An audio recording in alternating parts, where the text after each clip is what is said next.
ಆತ್ಮೀಯ ರೈತ ಬಾಂಧವರೇ ಹಾಗೂ ಕೃಷಿ ರಂಗ ಕಿಸಾನ್ವಾಣಿ ಕಾರ್ಯಕ್ರಮ ಕೇಳುಗರೆ, ಇವತ್ತು ನನ್ನ ಜೊತೆ ರಘು ಅವರಿದ್ದಾರೆ. ಇವರು ಹೊನ್ನಾಳಿ ತಾಲೂಕು ಕುಲ್ಲಂಬಿ ಗ್ರಾಮ, ದಾವಣಗೆರೆ ಜಿಲ್ಲೆಯವರು.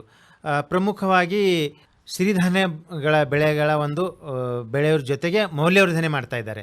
ಈ ಒಂದು ಸಿರಿಧಾನ್ಯಗಳ ಮೌಲ್ಯವರ್ಧನೆ ಮತ್ತು ಸಿರಿಧಾನ್ಯಗಳ ಬೆಳೆಗಳ ಕುರಿತು ಇವತ್ತು ನಮ್ಮ ಜೊತೆ ಮಾಹಿತಿ ಮಾಡಿಕೊಡ್ಲಿಕ್ಕಿದ್ದಾರೆ. ಪ್ರಥಮವಾಗಿ ಭದ್ರಾವತಿ ಆಕಾಶವಾಣಿ FM ಕೇಂದ್ರದಿಂದ ತಮಗೆ ಸ್ವಾಗತ ಕೋರುತ್ತಾ. ನಮಸ್ಕಾರ ರಘು ಅವರೇ. ಸರ್ ನಮಸ್ಕಾರ ಸರ್. ಹೇಳಿ, ಈ ಒಂದು ಸಿರಿಧಾನ್ಯಗಳ ಬೆಳೆ ಏನು ಸರ್ಕಾರದ ಒಂದು ಪ್ರೋತ್ಸಾಹ ಧನ ಕೊಡ್ತಾ ಇದ್ದಾರೆ ಅಂತ ಬೆಳೀತಾ ಇದ್ದೀರೋ, ಇಲ್ಲ ಇದು ನಿಮ್ಮ ಪೂರ್ವಜರಿಂದನೇ ಬೆಳೆದುಕೊಂಡು ಬಂದಿದ್ದೀರಾ, ಹೇಗೆ ಅಂತ? ಸರ್ ಆ್ಯಕ್ಚುಲಿ ಸಿರಿಧಾನ್ಯಗಳನ್ನು ನಾವು ನಮ್ಮ ಭಾಗದಲ್ಲಿ ಬೆಳೀತಾ ಇಲ್ಲ ಸರ್. ಆ್ಯಕ್ಚುಲಿ ನಾನು ವಾಸವಾಗಿರ್ತಕ್ಕಂಥ ಭಾಗದಲ್ಲಿ ಸಂಪೂರ್ಣವಾಗಿ ಭದ್ರಾ ನದಿಯ ಅವಲಂಬಿತವಾಗಿರ್ತಕ್ಕಂಥ ಪ್ರದೇಶವಾಗಿರೋದ್ರಿಂದ ಇಲ್ಲಿ ಹೇರಳವಾಗಿ ಅಡಿಕೆ ಮತ್ತು ಭತ್ತವನ್ನು ಬೆಳೀತಾ ಇದ್ದಾರೆ. ಆದರೆ ನಮ್ಮ ದಾವಣಗೆರೆ ಜಿಲ್ಲೆಯನ್ನು ಒಂದು ಜಿಲ್ಲೆ ಒಂದು ಉತ್ಪನ್ನ ಯೋಜನೆ ಅಡಿಯಲ್ಲಿ ಸಿರಿಧಾನ್ಯದ ಜಿಲ್ಲೆ ಅಂತೇಳಿ ಘೋಷಣೆ ಮಾಡಿದ್ದಾರೆ. ಹಾಗಾಗಿ ನಮ್ಮ ದಾವಣಗೆರೆ ಜಿಲ್ಲೆಯ ಜಗಳೂರು ತಾಲೂಕಿನಲ್ಲಿ ಹೇರಳವಾಗಿ ಸಿರಿಧಾನ್ಯಗಳನ್ನು ರೈತರು ಯಥೇಚ್ಛವಾಗಿ ಬೆಳೀತಾ ಇದ್ದಾರೆ ಸರ್. ಆಕ್ಚುಲಿ ಹಾಗಾಗಿ ಪ್ರಧಾನಮಂತ್ರಿ ಕಿರು ಆಹಾರ ಸಂಸ್ಕರಣೆ ಉದ್ಯಮಗಳ ಔಪಚಾರೀಕರಣ ಯೋಜನೆ ಅಥವಾ PMFME ಯೋಜನೆ ಅಂತಕ್ಕಂಥದ್ದು ಗ್ರಾಮೀಣ ಜನರ ಜೀವನ ಮಟ್ಟವನ್ನು ಸುಧಾರಣೆ ಮಾಡೋದ್ರಲ್ಲಿ ಬಹಳ ದೊಡ್ಡ ಪ್ರಮಾಣದಲ್ಲಿ ಕೆಲಸ ಮಾಡಿದೆ. ಅದರಲ್ಲಿ ನಾನು ಕೂಡ ಒಬ್ಬ ಫಲಾನುಭವಿ ಆಗಿದ್ದೀನಿ ಸರ್. ಫಲಾನುಭವಿ ಅಷ್ಟೇ ನೀವು? ನೀವು ಬೆಳೀತಾ ಇದ್ದೀರಾ ಸಿರಿಧಾನ್ಯಗಳನ್ನ? ಸರ್ ನಾನು ಸಿರಿಧಾನ್ಯಗಳನ್ನ ಬೆಳೀತಾ ಇಲ್ಲ ಸರ್, ಆದ್ರೆ ಸಿರಿಧಾನ್ಯಗಳನ್ನ ಮೌಲ್ಯವರ್ಧನೆ ಮಾಡ್ತಾ ಇದ್ದೀರಾ. ಏನು ಓದ್ಕೊಂಡಿದ್ದೀರಾ ತಾವು? ಸರ್ ಆಕ್ಚುಲಿ ನಾನು ಓದಿದ್ದು ಸ್ನಾತಕೋತ್ತರ ಪದವಿಯನ್ನ ಇತಿಹಾಸ ವಿಭಾಗದಲ್ಲಿ ಕಂಪ್ಲೀಟ್ ಮಾಡಿದೆ ಸರ್. ನಾನು ಕೂಡ ಎಲ್ಲ ಯುವಕರ ತರ ನನಗೂ ಕೂಡ ಒಂದು ಒಳ್ಳೆ ಗೌರ್ಮೆಂಟ್ ಜಾಬ್ ಆಗಬೇಕು, ಗೌರ್ಮೆಂಟ್ ಸ್ಯಾಲರಿ ತಗೋಬೇಕು ಅಂತಕ್ಕಂಥದ್ದು ನನ್ನ ಆಸೆನೂ ಆಗಿತ್ತು, ನನ್ನ ತಂದೆ ತಾಯಿ ಆಸೆನೂ ಕೂಡ ಅದೇ ಆಗಿತ್ತು ಸರ್. ಬಟ್ ಆದರೆ ಎಷ್ಟೋ ಪ್ರಯತ್ನಗಳು ಮಾಡಿದರೂ ಕೂಡ ಸರ್ಕಾರದ ವಿಳಂಬ ನೀತಿಗಳಿರ್ಬೋದು ಅಥವಾ ಬೇರೆ ಬೇರೆ ಕಾರಣಗಳಿಂದ ಒಂದು ವರ್ಷ ಎಕ್ಸಾಮ್ ಬರೆದ್ರೆ ಕಂಪ್ಲೀಟಾಗಿ 1 ಇಯರ್ ಕಂಪ್ಲೀಟಾಗಿ ತೊಗೊಳ್ತಾನೆ ಇತ್ತು ಅದು ಪ್ರೊಸೆಸಿಂಗ್ ಮುಗಿದಕ್ಕೆ, ರಿಸಲ್ಟ್ಸ್ ಎಲ್ಲ ಬರೋದಕ್ಕೆ. ನಮಗೂ ಕೂಡ ಪ್ರತಿದಿನ ಕೂಡ ಏಜ್ ಆಗ್ತಾನೆ ಹೋಗ್ತಾ ಇರುತ್ತೆ. ಇಂಥ ಸಮಯದಲ್ಲಿ ನಾವು ನಮ್ಮ ಬದುಕನ್ನು ಕಟ್ಕೊಳ್ಲಿಕ್ಕೆ, ಯುವ ಸಮುದಾಯ ಬದುಕನ್ನು ಕಟ್ಕೊಳ್ಲಿಕ್ಕೆ ಬೇರೆ ಏನನ್ನಾದ್ರೂ ಆಶ್ರಯ ಮಾಡಲೇಬೇಕಾಗುತ್ತೆ. ಇಂಥ ಸಮಯದಲ್ಲಿ ನನಗೆ ವರವಾಗಿ ಪರಿಣಮಿಸಿದ್ದು ಈ PMFME ಯೋಜನೆ ಮತ್ತು ಈ ಸಿರಿಧಾನ್ಯಗಳ ಮೌಲ್ಯವರ್ಧನೆ ಅಂತಕ್ಕಂಥದ್ದು ನನಗೆ ದೊಡ್ಡ ಮಟ್ಟದಲ್ಲಿ ಯಶಸ್ಸನ್ನು ತಂದುಕೊಟ್ಟಿದೆ ಅಂತ ಹೇಳಲಿಕ್ಕೆ ಇಷ್ಟಪಡ್ತೀನಿ ಸರ್. ಯಾವ ವರ್ಷ ಆರಂಭ ಮಾಡಿದ್ರಿ ಇದು? ಕೋವಿಡ್ ಅಂತ ಸಾಂಕ್ರಾಮಿಕ ರೋಗದ ಸಂದರ್ಭದಲ್ಲಿ ನಮ್ಮ ತಾಯಿಯವರು ಶ್ರೀಮತಿ ಬಸಮ್ಮ GS ಇವರು ಏನು ಮಾಡ್ತಾ ಇದ್ರು, ಸಿರಿಧಾನ್ಯಗಳನ್ನ ರೋಸ್ಟ್ ಮಾಡಿ ಅದನ್ನು ಮಾಲ್ಟ್ ಪೌಡರ್ ಥರ ಮಾಡಿಬಿಟ್ಟು ಚಿಕ್ಕದಾಗಿ ಅಕ್ಕಪಕ್ಕದಲ್ಲಿ ಕೊಟ್ಟು ಸೇಲ್ ಮಾಡ್ತಾ ಇದ್ರು ಸರ್. ನಾನು ಆ್ಯಕ್ಚುಲಿ PDO ಎಕ್ಸಾಮ್ಸು ಮತ್ತು ಬೇರೆ ಬೇರೆ ಲೆಕ್ಚರರ್ ಪೋಸ್ಟ್ಗಳೆಲ್ಲ ಎಕ್ಸಾಮ್ ಅಟೆಂಡ್ ಮಾಡಿದೆ. ಅಲ್ಲೆಲ್ಲೂ ಕೂಡ ನಾನು ಯಶಸ್ಸನ್ನು ಕಾಣದೇ ಇದ್ದಿದ್ದರಿಂದ ಅನಿವಾರ್ಯವಾಗಿ ನಮ್ಮ ತಂದೆ ತಾಯಿಗಳನ್ನೂ ನಾನು ನೋಡ್ಕೋಬೇಕಾಗಿತ್ತು, ನಮ್ಮ ತೋಟವನ್ನು ಕೂಡ ನಾನು ನೋಡ್ಕೋಬೇಕಾಗಿತ್ತು. ಅದ್ರ ಜೊತೆಗೆ ನಾನು ಸ್ವಯಂವಾಗಿ ಏನಾದರೂ ಉದ್ಯೋಗವನ್ನು ಮಾಡಿ ನನಗೂ ಕೂಡ ಒಂದು ಆರ್ಥಿಕವಾಗಿರ್ತಕ್ಕಂಥ ಸ್ವಾವಲಂಬನೆಯನ್ನು ಪಡಿಬೇಕಾಗಿರ್ತಕ್ಕಂಥ ಅನಿವಾರ್ಯತೆ ಇತ್ತು. ಇಂಥ ಒಂದು ಸಂದರ್ಭದಲ್ಲಿ ನನಗೆ ಕಂಡು ಬಂದಿದ್ದು ಏನಾದರೂ ಒಂದು ಬದಲಾವಣೆ ತರಬಹುದು ಅಂತ ಆಶಯ ಬಂದಿದ್ದು ಈ ಸಿರಿಧಾನ್ಯಗಳ ಮೌಲ್ಯವರ್ಧನೆಯಲ್ಲಿ ಸರ್. ಏನೇನು ಇದರ ಒಂದು ಉತ್ಪನ್ನಗಳನ್ನ ಮಾಡ್ತೀರಿ ನೀವು ಸಿರಿಧಾನ್ಯಗಳದ್ದು? ಸರ್ ಆಕ್ಚುಲಿ ಇದು ಒಂದು ಚಿಕ್ಕದಾಗಿರ್ತಕ್ಕಂಥ ಯಶೋಗಾಥೆ ಅಂತ ಹೇಳ್ಬೋದು ಸರ್. ನಾವು ಸಿರಿಧಾನ್ಯಗಳ ಮಾಲ್ಟ್ ಪೌಡರ್ನ ಮಾಡ್ತಾ ಇದ್ದಂಥ ಸಮಯದಲ್ಲಿ ದಾವಣಗೆರೆ ಕೃಷಿ ಇಲಾಖೆ ಅಧಿಕಾರಿಗಳು ಈ ಒಂದು ವಿಚಾರವನ್ನು ನಮ್ಮನ್ನು ಸಂಪರ್ಕ ಮಾಡಿದಾಗ ಅವ್ರು ಏನು ಮಾಡಿದರು, ನಮಗೆ ಇದ್ರ ಬಗ್ಗೆ ಹೆಚ್ಚಿನ ವಿಶೇಷವಾಗಿರ್ತಕ್ಕಂಥ ಮಾಹಿತಿಯನ್ನು ಒದಗಿಸ್ಕೊಡ್ಬೇಕು ಅಂತಕ್ಕಂಥ ಉದ್ದೇಶದಿಂದ ಭಾರತದ ಪ್ರಖ್ಯಾತ ಆಹಾರ ಸಂಶೋಧನಾ ಕೇಂದ್ರವಾಗಿರ್ತಕ್ಕಂಥ ಮೈಸೂರಿನಲ್ಲಿರ್ತಕ್ಕಂಥ CFTRIಗೆ ಸಿರಿಧಾನ್ಯಗಳ ಮೌಲ್ಯವರ್ಧನೆ ಕುರಿತು 10 ದಿನಗಳ ಕಾಲ ತರಬೇತಿಗೆ ಕಳಿಸ್ಕೊಟ್ರು ಸರ್. ಅಲ್ಲಿ ನನಗೆ ಹೋದಾಗ ನನಗೆ ಅರ್ಥ ಆಯಿತು, ಸಿರಿಧಾನ್ಯಗಳಿಂದ ಕೇವಲ ಮಾಲ್ಟ್ ಪೌಡರ್ ಅಷ್ಟೇ ಮಾಡಲಿಕ್ಕಿಲ್ಲ, ಬೇಕಾದಷ್ಟು ಉತ್ಪನ್ನಗಳನ್ನ ಮೌಲ್ಯವರ್ಧನೆ ಮಾಡಿ ನಾವು ಮಾರಾಟ ಮಾಡಬಹುದು. ಆ ಮೂಲಕ ರೈತನಿಗೂ ಕೂಡ ಆದಾಯ ಅಂತಕ್ಕಂಥದ್ದನ್ನ ಹೆಚ್ಚಿನ ಪ್ರಮಾಣದಲ್ಲಿ ಉತ್ಪತ್ತಿಯನ್ನು ಮಾಡ್ಕೋಬಹುದು ಅಂತಕ್ಕಂಥದ್ದು ಒಂದು ಮಾಹಿತಿ ಸಿಕ್ತು ಸರ್. ಅಲ್ಲಿಂದ ನಾನು ಇನ್ನೂ ಹೆಚ್ಚಿನ ಮಾಹಿತಿಗಾಗಿ ಬೆಂಗಳೂರು ಕೃಷಿ ವಿಶ್ವವಿದ್ಯಾನಿಲಯದಲ್ಲಿ 1 ತಿಂಗಳ ಕಾಲ ಸಿರಿಧಾನ್ಯಗಳ ಮೌಲ್ಯವರ್ಧನೆ ಕುರಿತು ತರಬೇತಿಯನ್ನು ಪಡೆದಿದ್ದೀನಿ ಸರ್.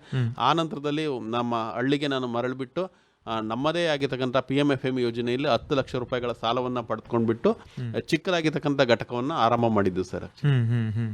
ಮೊದಲು ಆರಂಭದಲ್ಲಿ ಏನು ಯಾವ ಉತ್ಪನ್ನದೊಂದಿಗೆ ಶುರು ಮಾಡಿದ್ರಿ ಅಂತ ಹೇಳ್ತಾ ಇದ್ರಿ ಸರ್? ಆಕ್ಚುಲಿ ಏನಾಗಿತ್ತು, ಸಿರಿಧಾನ್ಯಗಳ ಉತ್ಪನ್ನಗಳು ಅಂತ ಹೇಳಿದ್ರೆ ಮಾರುಕಟ್ಟೆಯಲ್ಲಿ ತುಂಬಾ ದುಬಾರಿ ಬೆಲೆಯಲ್ಲಿ ಇದಾವೆ ಅಂತಕ್ಕಂಥದ್ದು ಎಲ್ಲ ಜನರ ಸಾಮಾನ್ಯ ತಪ್ಪು ಕಲ್ಪನೆ.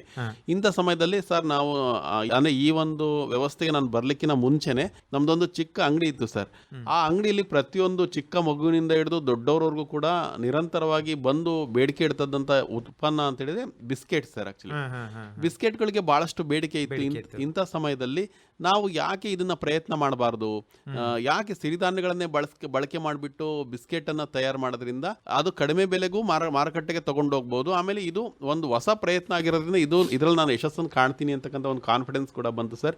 ಹಲವಾರು ಜನ ಆಹಾರ ತಜ್ಞರನ್ನ ಬೆಂಗಳೂರು ಕೃಷಿ ವಿಶ್ವವಿದ್ಯಾನಿಲಯದಲ್ಲಿ ಇರ್ತಕ್ಕಂಥ ಆಹಾರ ತಜ್ಞರಿರ್ಬೋದು, ಧಾರವಾಡ ಕೃಷಿ ವಿಶ್ವವಿದ್ಯಾನಿಲಯದಲ್ಲಿ ಇರ್ತಕ್ಕಂಥ ಆಹಾರ ತಜ್ಞರಿರ್ಬೋದು, ಇವ್ರನ್ನೆಲ್ಲರನ್ನು ಕೂಡ ಮಾಹಿತಿಯನ್ನು ಕಲೆ ಹಾಕಿ ಸಾಕಷ್ಟು ವರ್ಕ್ ಮಾಡಿಬಿಟ್ಟು ಈ ಒಂದು ಕಾರ್ಯಕ್ರಮವನ್ನು ಪ್ರಾರಂಭ ಮಾಡಿದ್ವಿ ಸರ್. ಪ್ರಾರಂಭ ಮಾಡಿದ್ರಿ.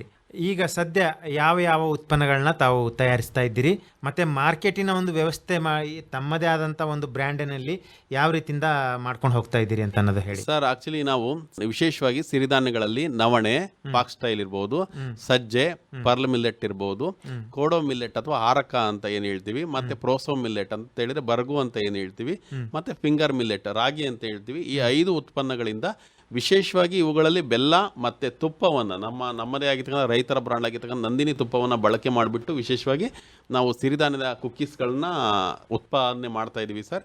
ನಾವು ನಮ್ಮದೇ ಆಗಿರ್ತಕ್ಕಂಥ ಬ್ರಾಂಡ್ಗೆ ತಪಸ್ವಿ ಅಂತಕ್ಕಂಥ ಒಂದು ಬ್ರಾಂಡ್ ನೇಮನ್ನು ಕೂಡ ಇಟ್ಟಿದ್ದೀವಿ. ಯಾಕೆಂತ ಹೇಳಿದ್ರೆ ಇದು ನಮಗೆ ಒಂದು ರೋಚಕವಾಗಿರ್ತಕ್ಕಂಥ ಹೋರಾಟವನ್ನೇ ಕ್ರಿಯೇಟ್ ಮಾಡಿದ್ರಿಂದ ತಪಸ್ವಿ means the struggle with success ಅಂತೇಳಿ, ಯಾರು ಯಶಸ್ಸಿಗೆ ಹೋರಾಟ ಮಾಡ್ತಾನೆ ಅವನನ್ನೇ ತಪಸ್ವಿ ಅಂತೇಳಿ ಕರಿತೀವಿ ಅನ್ನೋ ಕಾರಣಕ್ಕೋಸ್ಕರ ಅದನ್ನೇ ಇಟ್ಟಿದ್ದೀವಿ ಸರ್. ಆಕ್ಚುಲಿ ನನ್ನ ತಂದೆ ತಾಯಿ, ನಮ್ಮ ಕುಟುಂಬ ಮತ್ತೆ ನಾವು 4 ಜನರ ಜೊತೆಗೆ ಇನ್ನು ಉಳಿದಂತ 6 ಜನ ಮಹಿಳೆಯರಿಗೆ, ವಿಶೇಷವಾಗಿ 10 ಜನ ಏನ್ ಮಾಡ್ತಾ ಇದೀವಿ ನಮ್ಮ ಘಟಕದಲ್ಲಿ ಕೆಲಸ ನಿರ್ವಹಿಸ್ತಾ ಇದೀವಿ ಈಗ ಸದ್ಯ. ಸರ್, ಎಲ್ಲಿ ಇದು ಘಟಕ ಇರೋದು? ಕೊಳಂಬಿನಲ್ಲೇನಾ ಅಥವಾ ತಾಲೂಕಾ ಮಟ್ಟದಲ್ಲಿ ಇಟ್ಟಿದ್ದೀರಾ? ಸರ್, ಆಕ್ಚುಲಿ ನಮ್ಮ ವಿಶೇಷವಾಗಿರ್ತಕ್ಕಂಥ ಆಸಕ್ತಿ ಇದ್ದಿದ್ದು ನಮ್ಮ ಗ್ರಾಮೀಣ ಭಾಗದಲ್ಲಿ ನಮ್ಮ ಗ್ರಾಮವನ್ನೇ ವಿಶೇಷವಾಗಿ ಎಲ್ಲರೂ ಕೂಡ ಗುರುತಿಸುವ ಮಟ್ಟಕ್ಕೆ ನಾವು ಬೆಳಿಬೇಕು ಅನ್ನೋ ಕಾರಣಕ್ಕೋಸ್ಕರ ನಾವು ನಮ್ಮ ಗ್ರಾಮೀಣ ಭಾಗದಲ್ಲೇ ನಮ್ಮ ಘಟಕವನ್ನು ಆರಂಭ ಮಾಡಿರ್ತಕ್ಕಂಥದ್ದು ಸರ್. ನಮ್ಮ ಘಟಕಕ್ಕೆ ಭೇಟಿ ನೀಡಿರ್ತಕ್ಕಂಥ ಜಿಲ್ಲಾ ಪಂಚಾಯತ್ ಮುಖ್ಯ ಕಾರ್ಯನಿರ್ವಾಹಕರಾಗಿ ಕಾರ್ಯನಿರ್ವಹಿಸಿರ್ತಕ್ಕಂಥ ಸುರೇಶ್ ಇಟ್ನಾಳ್ ಸರ್ ಅವರು ನಮ್ಮ ಘಟಕಕ್ಕೆ ಭೇಟಿ ಕೊಟ್ಟಿದ್ರು ಸರ್. ಆ ಸಮಯದಲ್ಲಿ ಗ್ರಾಮೀಣ ಭಾಗದಲ್ಲಿ ಆಗ್ತಕ್ಕಂಥ ವಿದ್ಯುತ್ ವ್ಯತ್ಯಯಗಳನ್ನು ಗಮನದಲ್ಲಿಟ್ಕೊಂಡು ಈ ಒಂದು ಹುಡುಗ ಇಷ್ಟೊಂದು ಗ್ರಾಮೀಣ ಮಟ್ಟದಲ್ಲಿ ಇಷ್ಟೆಲ್ಲ ಸಾಧನೆ ಮಾಡ್ತಾ ಇದ್ದಾನೆ, ಇವನಿಗೆ ನಮ್ಮ ಕಡೆಯಿಂದ ಏನಾದರೂ ಬೆಂಬಲ ಕೊಡಬೇಕು ಅಂತೇಳಿ ಒಂದು ಸೆಲ್ಕೋ ಫೌಂಡೇಶನ್ ಅವ್ರ ಜೊತೆಗೆ ಮಾತಾಡಿ ಜಿಲ್ಲಾ ಪಂಚಾಯಿತಿಯಿಂದ ಒಂದು ವಿಶೇಷವಾದ ಅನುದಾನವನ್ನು ಬಿಡುಗಡೆ ಮಾಡಿ ಸುಮಾರು 7.5 ಲಕ್ಷ ರೂಪಾಯಿ ವೆಚ್ಚದಲ್ಲಿ ಸೋಲಾರ್ ಘಟಕವನ್ನು ಅಳವಡಿಸ್ಕೊಂಡಿರ್ತಕ್ಕಂಥದ್ದು. ಸಂಪೂರ್ಣವಾಗಿ ನಮ್ಮ ಘಟಕ ಸೋಲಾರ್ ಬೇಸಿಸ್ ಮೇಲೆ ವರ್ಕ್ ಮಾಡ್ತಾ ಇರ್ತಕ್ಕಂಥದ್ದು. ನಮ್ಮ ಇಡೀ ದಾವಣಗೆರೆ ಜಿಲ್ಲೆಯಲ್ಲಿ ಒಂದು ವಿಶೇಷವಾದ ಘಟಕವಾಗಿ ಕಾರ್ಯನಿರ್ವಹಿಸ್ತಾ ಇರ್ತಕ್ಕಂಥದ್ದು ನಮ್ಮ ಘಟಕದ ವಿಶೇಷ ಘಟಕ. ಈಗ ಆರಂಭಿಕವಾಗಿ ಬಂಡವಾಳ ನೀವೇ ಹಾಕಿದ್ರು, ಸರ್ಕಾರದಿಂದನೂ ಕೂಡ ತಮಗೆ ಸಹಾಯ ಸಿಕ್ಕಿದೆ. ಈಗಾಗಲೇ ಹೇಳ್ತಾ ಇದ್ದೀರಿ PMFME ಯೋಜನೆಯ ಲಾಭ ಪಡ್ಕೊಂಡಿದ್ರಿ, ಅದರ ಫಲಾನುಭವಿ ಕೂಡ ತಾವು ಅಂತ ಹೇಳ್ತಾ ಇದ್ರಿ. ಇದ್ರ ಬಗ್ಗೆ ಹೇಳಿ ನಮ್ಮ ಕೇಳುಗರಿಗೆ. ಸರ್, ಆಕ್ಚುಲಿ ಗ್ರಾಮೀಣ ಭಾಗದ ಜನರ ಜೀವನ ಮಟ್ಟವನ್ನು ತುಂಬ ಉತ್ತಮಗೊಳಿಸಬೇಕು ಅಂತಕ್ಕಂಥ ಭಾಳ ಘನ ಉದ್ದೇಶದಿಂದ ಮಾನ್ಯ ಕೇಂದ್ರ ಸರ್ಕಾರ ಏನಾಗಿದೆ, ವಿಶೇಷವಾಗಿರ್ತಕ್ಕಂಥ PMFME ಯೋಜನೆ ಅಥವಾ ಪ್ರಧಾನಮಂತ್ರಿ ಕಿರು ಆಹಾರ ಸಂಸ್ಕರಣೆಗಳ ಉದ್ದಿಮೆಗಳ ಔಪಚಾರೀಕರಣ ಯೋಜನೆ ನಿಯಮಬದ್ಧಗೊಳಿಸಬೇಕು ಅಂತಕ್ಕಂಥ ಒಂದು ಯೋಜನೆಯನ್ನು ಜಾರಿಗೊಳಿಸಿದೆ ಸರ್. ಈ ಯೋಜನೆಯಲ್ಲಿ ಯಾವುದೇ ಫಲಾನುಭವಿ 30 ಲಕ್ಷ ರೂಪಾಯಿಗಳವರೆಗೂ ಕೂಡ ಏನು ಮಾಡಬಹುದು, ಸಾಲವನ್ನು ಪಡೆದುಕೊಳ್ಳೋದಕ್ಕೆ ಅವಕಾಶ ಇದೆ ಸರ್. ಇದರಲ್ಲಿ 15 ಲಕ್ಷ ರೂಪಾಯಿಗಳನ್ನು ಕೇಂದ್ರ ಸರ್ಕಾರ ಮತ್ತು ರಾಜ್ಯ ಸರ್ಕಾರಗಳು, ಕೇಂದ್ರ ಸರ್ಕಾರ 35% ಮತ್ತು ರಾಜ್ಯ ಸರ್ಕಾರ 15% ಒಟ್ಟಾರೆಯಾಗಿ 50% ಸಹಾಯಧನವನ್ನು ಬಿಡುಗಡೆ ಮಾಡ್ತಾ ಇದೆ ಸರ್. ಇನ್ನು ಉಳಿದಂಥ 50% ಫಲಾನುಭವಿ ಸಾಲದ ರೂಪದ ಕಂತುಗಳ ರೂಪದಲ್ಲಿ ಬ್ಯಾಂಕ್ಗಳಿಗೆ ಸಾಲವನ್ನು ಮರುಪಾವತಿ ಮಾಡತಕ್ಕಂಥ ಅವಕಾಶ ಕೂಡ ಇದೆ ಸರ್. ಇದರಲ್ಲಿ ಈ ಒಂದು ಯೋಜನೆಯನ್ನು ನನ್ನಂತ ನೂರಾರು ಯುವ ಸಮುದಾಯ ಏನ್ ಮಾಡಿದ್ದಾರೆ, ಅದನ್ನ ಬಳಸ್ಕೊಂಡಿದ್ದಾರೆ. ದಾವಣಗೆರೆ ಜಿಲ್ಲೆ ಅಂತಕ್ಕಂಥದ್ದು ಈ ಯೋಜನೆ ಅಡಿಯಲ್ಲಿ 2ನೇ ಸ್ಥಾನವನ್ನು ಅಲಂಕರಿಸಿರ್ತಕ್ಕಂಥದ್ದು ಮತ್ತೊಂದು ವಿಶೇಷತೆ ರಾಜ್ಯದಲ್ಲಿಯೇ ಸರ್. ಹೌದು ಸರ್, ಯಾಕಂದ್ರೆ ದಾವಣಗೆರೆ ಜಿಲ್ಲೆ ವಾಣಿಜ್ಯ ನಗರಿ ಅಲ್ವಾ? ಸೊ ಆ ಒಂದು ಹೆಸರಿನಿಂದ ಈ 2ನೇ ಸ್ಥಾನ ಪಡೆದುಕೊಂಡು ಅಂತ ಹೇಳ್ತೀರಾ? ಇಲ್ಲ ಸರ್, ಅಂದ್ರೆ ಪ್ರತಿಯೊಂದು ಗ್ರಾಮೀಣ ಭಾಗದಲ್ಲೂ ನೀವು ಇವತ್ತು ಈ ಯೋಜನೆ ಅಡಿಯಲ್ಲಿ ಪ್ರತಿಯೊಂದು ದಾವಣಗೆರೆ ಜಿಲ್ಲೆಯಲ್ಲಿ ಪ್ರತಿಯೊಂದು ಹಳ್ಳಿಗಳಲ್ಲೂ ಕೂಡ ಹಿಟ್ಟಿನ ಮಿಷಿನ್ಗಳು ಇರ್ಬೋದು, ಹಪ್ಪಳ ತಯಾರಿಕೆ ಘಟಕಗಳಿರ್ಬೋದು, ರೊಟ್ಟಿ ಮಾಡತಕ್ಕಂಥ ಘಟಕಗಳಿರ್ಬೋದು, ಎಣ್ಣೆ ತಯಾರ ಘಟಕಗಳಿರ್ಬೋದು, ಉಪ್ಪಿನಕಾಯಿಗಳನ್ನು ತಯಾರು ಮಾಡತಕ್ಕಂಥ ಘಟಕಗಳಿರ್ಬೋದು, ಆಮೇಲೆ ಸಿರಿಧಾನ್ಯಗಳನ್ನ ಹಿಟ್ಟನ್ನ ಪರಿವರ್ತನೆ ಮಾಡಿ ಮುದ್ದೆ ಹಿಟ್ಟುಗಳು, ರೊಟ್ಟಿ ಹಿಟ್ಟುಗಳು, ಈ ತರ ಎಲ್ಲ ಬಹಳಷ್ಟು ವೆರೈಟಿಲಿ ಏನ್ ಮಾಡ್ತಾ ಇದ್ದಾರೆ, ಮಾರುಕಟ್ಟೆಗೆ ಬಂದಿದ್ದಾರೆ ಸರ್. ಅದರಲ್ಲೂ ವಿಶೇಷವಾಗಿ ಗ್ರಾಮೀಣ ಮಹಿಳೆಯರು ಕೂಡ ಈ ವಿಚಾರದಲ್ಲಿ ತುಂಬಾ ಮುಂಚೂಣಿಯಲ್ಲಿದ್ದಾರೆ ಸರ್. ಇವರೆಲ್ಲವನ್ನು ಕೂಡ ನೋಡ್ಬಿಟ್ಟು ನಾವು ಕೂಡ ಉತ್ಸಾಹದಿಂದ ಈ ಒಂದು ಘಟಕವನ್ನ ಆರಂಭ ಮಾಡಿರೋಂಥದ್ದು. ಈಗ ನೀವು ಹೇಳ್ತಾ ಇದ್ದೀರಿ ಸ್ನಾತಕೋತ್ತರ ಪದವಿ ಪಡ್ಕೊಂಡಿದ್ದೀರಿ, ಸರ್ಕಾರಿ ಕೆಲಸಕ್ಕೆ ಹೋಗ್ಬೇಕನ್ನೋ ಒಂದು ಆಸೆ ಇತ್ತು, ಅದು ಈಡೇರಲಿಲ್ಲ. ಈಗ ಈ ಒಂದು ಯೋಜನೆಯಲ್ಲಿ ತೊಡಗಿಸಿಕೊಂಡಾಗ ತಮಗೇನು ಅನಿಸ್ತಾ ಇದೆ? ಸರ್, ನಿಜಕ್ಕೂ ನಾನು ಒಂದು ಸರ್ಕಾರಿ ನೌಕರಿಯನ್ನು ತಗೊಂಡಿದ್ರೆ ಅಥವಾ ಸರ್ಕಾರಿ ಗೌರ್ಮೆಂಟ್ ಜಾಬ್ ತಗೊಂಡಿದ್ರೆ, ಯಾರೋ ಒಂದು ಅಧೀನದಲ್ಲಿ ಯಾರೋ ಒಂದು ಕೈ ಕೆಳಗೆ ಒಂದು ನನ್ನದೇ ಆಗಿರ್ತಕ್ಕಂಥ ನಿಯಮಿತವಾಗಿರ್ತಕ್ಕಂಥ ಒಂದು ನಿರ್ಬಂಧದಲ್ಲಿ ನಾನು ಬದುಕಬೇಕಾಗಿತ್ತು. ಬಟ್ ಈ ಒಂದು ವ್ಯವಸ್ಥೆಗೆ ನಾನು ಬಂದ ಮೇಲೆ ಮೊದಲು ಆರಂಭಿಕ ಹಂತದಲ್ಲಿ, ಪ್ರಥಮ ಹಂತದಲ್ಲಿ PMFM ಯೋಜನೆಯಲ್ಲಿ 10 ಲಕ್ಷ ರೂಪಾಯಿಗಳ ಸಾಲವನ್ನು ಪಡೆದುಕೊಂಡ್ವಿ ಸರ್. ಅದು ಬ್ಯಾಂಕಿನಲ್ಲಿ ಮರುಪಾವತಿ ಮಾಡಿದ ತರುವಾಯ ನಾವು ಮಾಡಿರ್ತಕ್ಕಂಥ ಡೆವಲಪ್ಮೆಂಟ್ಸು ಅದನ್ನೆಲ್ಲವನ್ನು ನೋಡಿಬಿಟ್ಟು ಏನು ಮಾಡಿದ್ರು, ಮತ್ತೆ 20 ಲಕ್ಷ ರೂಪಾಯಿಗಳನ್ನು ಸೆಕೆಂಡರಿ ಅಗ್ರಿ ಡೆವಲಪ್ಮೆಂಟ್ ಪ್ರೋಗ್ರಾಮ್ ಅಲ್ಲಿ ರಾಜ್ಯ ಸರ್ಕಾರದ ಯೋಜನೆಯಲ್ಲಿ ಮತ್ತೆ 20 ಲಕ್ಷ ರೂಪಾಯಿಗಳ ಸಾಲವನ್ನು ನಮಗೆ ಮಂಜೂರು ಮಾಡಿಕೊಟ್ರು ಸರ್. ನಮ್ಮ ಘಟಕವನ್ನ ಈಗ ಸುಮಾರು 30 ಲಕ್ಷ ರೂಪಾಯಿ ವೆಚ್ಚದವರೆಗೂ ಕೂಡ ನಾವೇನ್ ಮಾಡಿದ್ವಿ, ವಿಸ್ತರಣೆ ಮಾಡಿದೀವಿ ಸರ್. ನಾವು ಬೆಂಗಳೂರು ಮತ್ತೆ ಮೈಸೂರು, ಮಂಡ್ಯ ಮತ್ತೆ ಹೊರ ರಾಜ್ಯಗಳು ಹೈದರಾಬಾದ್ನಿಂದ ಹಿಡಿದು ನವದೆಹಲಿ ಮತ್ತು ವಿಶೇಷವಾಗಿ ಜಮ್ಮು ಅಂಡ್ ಕಾಶ್ಮೀರಕ್ಕೆ ಮಾರ್ಚ್ ತಿಂಗಳಿಂದ ನಾವು ಪ್ರತಿದಿನ 50 kg ಸಿರಿಧಾನ್ಯದ ಬಿಸ್ಕೆಟ್ಗಳನ್ನ ಕಳಿಸ್ಕೊಡೋ ಅಂತ ಒಂದು ವ್ಯವಸ್ಥೆಗೆ ಅಗ್ರಿಮೆಂಟ್ಸ್ ಕೂಡ ನಾವೇನ್ ಮಾಡ್ಕೊಂಡಿದೀವಿ ಸರ್. ಏನು ವಿಶೇಷತೆ ಇದೆ ಬೇರೆ ಒಂದು ಸಿರಿಧಾನ್ಯಗಳ ಉತ್ಪನ್ನ ಮೌಲ್ಯವರ್ಧನೆಗೆ ಮತ್ತೆ ನಿಮ್ಮ ಒಂದು ಉತ್ಪನ್ನಗಳಿಗೆ ಏನು ವಿಶೇಷತೆ ಇದೆ ಅಂತ ಹೇಳ್ತೀರಾ? ಸರ್, ಆಕ್ಚುಲಿ ವಿಶೇಷತೆ ಏನಿದೆ ಅಂತ ಹೇಳಿದ್ರೆ, ನಾವು ವಿಶೇಷವಾಗಿ ಸಿರಿಧಾನ್ಯಗಳನ್ನು ನಮ್ಮ ಪೂರ್ವಿಕರು ದೀರ್ಘಕಾಲದ ಆಯಸ್ಸನ್ನ ಬದುಕಲಿಕ್ಕೆ ಬಹಳ ಮುಖ್ಯವಾದಂಥ ಕಾರಣ ಅಂತ ಹೇಳಿದ್ರೆ ಅವರು ಬಳಸ್ತಾ ಇದ್ದಂಥ ಆಹಾರ ಪದ್ಧತಿಗಳು. ಆ ಆಹಾರ ಪದ್ಧತಿಗಳನ್ನು ನಮ್ಮ ಸಮುದಾಯ ಅಂತ ಮುಂದಿನ ಎಲ್ಲ ಜನರೇಷನ್ ಕೂಡ ಪೀಳಿಗೆಗಳು ಏನು ಮಾಡಿದೆ ಅದನ್ನ ಮರೆತು ಹೋಗ್ಬಿಟ್ಟಿದೆ ಸರ್. ಆ ಒಂದು ಮರ್ತೋಗಿರ್ತಕ್ಕಂಥ ಸಮಯದಲ್ಲಿ ಇವತ್ತೇನಾಗಿದೆ ಸರ್, ನಾವು ಏನನ್ನ ಆಹಾರವನ್ನ ತಿಂತೀವಿ ಅದನ್ನು ಅರಗಿಸ್ಕೊಳ್ಳುವಂಥ ಶಕ್ತಿನೂ ಕೂಡ ನಮ್ಮಲ್ಲಿ ಇಲ್ಲದೆ ಇರತಕ್ಕಂಥ ಪರಿಸ್ಥಿತಿಗೆ ನಾವು ಬಂದು ನಿಂತಿದ್ವಿ ಸರ್. ಯಾಕೆ ಅಂತ ಹೇಳಿದ್ರೆ, ಒಂದು ತುತ್ತು ಜಾಸ್ತಿ ತಿಂದ್ರೂ ಮನುಷ್ಯನಿಗೆ ಗ್ಯಾಸ್ಟ್ರಿಕ್ ಪ್ರಾಬ್ಲಮ್ ಆಗ್ತಕ್ಕಂಥ ಒಂದು ವ್ಯವಸ್ಥೆ ಒಳಗೆ ನಾವು ಇವತ್ತು ಬಂದು ನಿಂತಿದ್ವಿ. ಇಂಥ ಸಮಯದಲ್ಲಿ ನಮ್ಮ ಮುಂದಿನ ಪೀಳಿಗೆ ಆರೋಗ್ಯಕರವಾಗಿರ್ತಕ್ಕಂಥ ಪೀಳಿಗೆ ಉಳ್ಕೋಬೇಕು ಅಂತ ಹೇಳಿದ್ರೆ, ನಾವು ಅಟ್ಲೀಸ್ಟ್ ಒಂದು ಬಿಸ್ಕೆಟ್ನಲ್ಲಿ ನಾನೊಂದು ಬಿಸ್ಕೆಟನ್ನು ಮಾಡಿದ್ದೀನಿ ಅದರಿಂದಲೇ ಎಲ್ಲ ಯುವ ಪೀಳಿಗೆನೂ ಉಳ್ಕೊಳ್ಳುತ್ತೆ ಅಂತ ಅಲ್ಲ ಸರ್. ಅದನ್ನು 30% ಆದ್ರೂ ನಮ್ಮ ಪೀಳಿಗೆಯವರು, ಮಕ್ಕಳು, ಮಹಿಳೆಯರು ಇವರೆಲ್ಲರೂ ಕೂಡ ಅದನ್ನು ತಿಂತ ಹೋಗೋದ್ರಿಂದ ಅಥವಾ ನಮ್ಮ ಸಿರಿಧಾನ್ಯಗಳನ್ನು ಹೆಚ್ಚು ಅವರ ಆಹಾರದಲ್ಲಿ ಬಳಕೆ ಮಾಡೋದ್ರಿಂದ ಮುಂದಿನ ಭವಿಷ್ಯದಲ್ಲಿ ಬರ್ತಕ್ಕಂಥ ಮಕ್ಕಳು ಅಥವಾ ಪೀಳಿಗೆನಾದರೂ ಆರೋಗ್ಯವಾಗಿರಲಿ ಅಂತಕ್ಕಂಥ ಒಂದು ಕಾನ್ಸೆಪ್ಟ್ ಇಟ್ಕೊಂಡು ಈ ಕೆಲಸವನ್ನ ಮಾಡ್ತಾ ಇದೀವಿ ಸರ್. ಕಚ್ಚಾ ವಸ್ತುಗಳು ಎಲ್ಲಿಂದ ತಗೊಳ್ತೀರಿ ಸರ್? ದಾವಣಗೆರೆಯಿಂದಲೇ ತಗೊಳ್ತಾ ಇದೀವಿ. ಮತ್ತೆ ಬೇರೆ ಬೇರೆ ಜಿಲ್ಲೆಯಲ್ಲಿ ರೈತರು ಬೆಳೆದಂತ ಸಿರಿಧಾನ್ಯಗಳನ್ನ ನಮ್ಮ ದಾವಣಗೆರೆ ICR ತರಳುಬಾಳು ಕೃಷಿ ವಿಜ್ಞಾನ ಕೇಂದ್ರ ಅವ್ರು ಏನ್ ಮಾಡ್ತಿದ್ದಾರೆ, ಅವುಗಳನ್ನ ಕೊಂಡ್ಕೊಂಡು ಅವುಗಳನ್ನ ಸಾರ್ಟೆಕ್ಸ್ ಎಲ್ಲ ಸೆಕೆಂಡರಿ ಪ್ರೊಸೆಸಿಂಗ್ ಎಲ್ಲ ಮಾಡಿಬಿಟ್ಟು ನಮಗೆ ಕೊಡ್ತಾ ಇದ್ದಾರೆ ಸರ್. ನಾವು ಅವುಗಳನ್ನ ನೇರವಾಗಿ ಕುಕ್ಕೀಸ್ ತಯಾರಿಕೆಯಲ್ಲಿ ಬಳಸ್ತಾ ಇದ್ದೀವಿ ಸರ್. ಈ ಕುರಿತು ತರಬೇತಿ ಈಗ ತಾವು ಹೇಳಿದ್ರಿ, ಸುಮಾರು ಕಡೆಗಳಲ್ಲಿ ತರಬೇತಿ ತಗೊಂಡಿದ್ದೀರಿ ಅಂತ ಹೇಳ್ತಾ ಇದ್ರಿ. ನಿಮ್ಮ ಹಾಗೇನೆ ಈಗ ಈ ಒಂದು ಯೋಜನೆಯಲ್ಲಿ ವ್ಯವಹಾರ ಮಾಡ್ತಕ್ಕಂಥ ನೋಡ್ಕೊಂಡ್ಬಿಟ್ಟು ಮತ್ತೆಷ್ಟು ಜನ ಇದರಲ್ಲಿ ತೊಡಗಿಸ್ಕೊಂಡಿದ್ದಾರೆ ಅಂತ ಹೇಳ್ತೀರಾ ಸರ್? ನಾವು ಈ ಒಂದು ಬಿಸ್ಕೆಟ್ ಉದ್ಯಮವನ್ನು ಆರಂಭದಲ್ಲಿ ಪ್ರಾರಂಭ ಮಾಡಿದಾಗ ನಾವು ಒಂದು ದಿನಕ್ಕೆ 2,000-3,000 ರೂಪಾಯಿನ ಹಣ ಸಂಪಾದನೆ ಮಾಡೋದು ಕೂಡ ತುಂಬಾ ಕಷ್ಟಕರ ಆಗಿತ್ತು ಸರ್, ಬಿಸ್ನೆಸ್ ಆರಂಭ ಮಾಡಿದ ಸಮಯದಲ್ಲಿ. ಆನಂತರದಲ್ಲಿ ನಾವು ಒಂದು ಯಶಸ್ಸಿನ ಅಂತ ಹೇಳಿದ್ರೆ ಯಾವುದೇ ಉದ್ಯಮ ಇರಬಹುದು, ಅದು ನಾವು ಪ್ರಾರಂಭ ಮಾಡಿದ ತಕ್ಷಣ ನಾವು ಅದರಲ್ಲಿ ಯಶಸ್ವಿ ಆಗ್ತೀವಿ ಅಂತಕ್ಕಂಥದ್ದು ಕೂಡ ಸುಳ್ಳು ಸರ್. ಅದಕ್ಕೆ ನಿರಂತರವಾದ ಪರಿಶ್ರಮ ಬೇಕಾಗುತ್ತೆ, ನಿರಂತರವಾದ ಮಾರುಕಟ್ಟೆಯ ಬೆಂಬಲ ಬೇಕಾಗುತ್ತೆ, ಆಮೇಲೆ ಸಾರ್ವಜನಿಕ ಆಡಳಿತದಲ್ಲಿರ್ತಕ್ಕಂಥ ಸರ್ಕಾರಿ ಸಂಸ್ಥೆಗಳ ಬೆಂಬಲ ಕೂಡ ಅಗತ್ಯವಾಗಿ ಬೇಕಾಗಿರುತ್ತೆ, ಮಾಧ್ಯಮಗಳ ಬೆಂಬಲ ಬೇಕಾಗಿರುತ್ತೆ. ಆಕಾಶವಾಣಿ ಭದ್ರಾವತಿ ಅವರು ಇರಬಹುದು, ಇವರೆಲ್ಲರ ನಿರಂತರವಾದ ಬೆಂಬಲದಿಂದ ಅವರ ಪ್ರಸಾರಗಳಿಂದ ಜನರನ್ನ ತಲುಪ್ತಾ ಹೋಯಿತು. ನಮ್ಮ ವಿಚಾರಗಳು ತಲುಪ್ತಾ ಹೋದಾಗ ಏನಾಯ್ತು, ಜನರು ನಮ್ಮನ್ನ ಹುಡುಕ್ಲಿಕ್ಕೆ ಪ್ರಾರಂಭ ಮಾಡಿದ್ರು, ಫೋನ್ ಕಾಲ್ ಮಾಡಿ ನಮ್ಮ ಉತ್ಪನ್ನಗಳ ಬಗ್ಗೆ ಮಾಹಿತಿಯನ್ನು ಕಲೆ ಹಾಕ್ಲಿಕ್ಕೆ ಶುರು ಮಾಡಿದ್ರು. ಆ ನಂತರದಲ್ಲಿ ನಮ್ಮ ಮಾರುಕಟ್ಟೆ ಅಂತಕ್ಕಂಥದ್ದು ಹಂತವಾಗಿ ವಿಸ್ತರಿಸ್ತಾ ಹೋಯಿತು ಸರ್. ಈಗ ನಾವು ಪ್ರತಿ ತಿಂಗಳು ಕೂಡ 9-9.5 ಲಕ್ಷ ರೂಪಾಯಿವರೆಗೂ ಕೂಡ ಏನ್ ಮಾಡ್ತಿದ್ವಿ, ಟ್ರಾನ್ಸಾಕ್ಷನ್ ಮಾಡ್ತಾ ಇದೀವಿ ಸರ್.